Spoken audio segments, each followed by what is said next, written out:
مرتضى منصور دلوقتي السن مولع بينه وبين عمرو اديب وحسين لبيب. ارجع تاني واسال مين اللي بيسند مرتضى منصور في البلد؟ هو مرتضى منصور اقوى من نادي الزمالك؟ نادي الزمالك بيسدد الديون الزفت الزباله اللي عملها هو وعياله، اللعيبه الكسر والعمولات اللي خدها.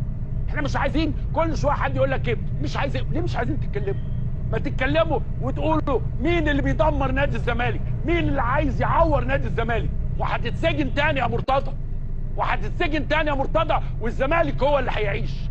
وعامل لنا بقى بيان انه دخل الحمام وحط الورق مش عارف فين. انتوا من امتى بتمسح بالورق ده يا مرتضى؟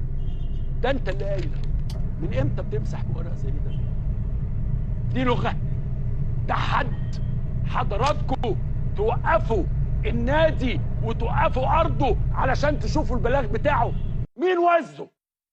مين واقف وراه؟ وطلع قال لك في بوستات انا هطلع المستندات وهطلع السداحات وهيخرب الدنيا. فيا ترى انت شايف الدنيا هترسى على ايه؟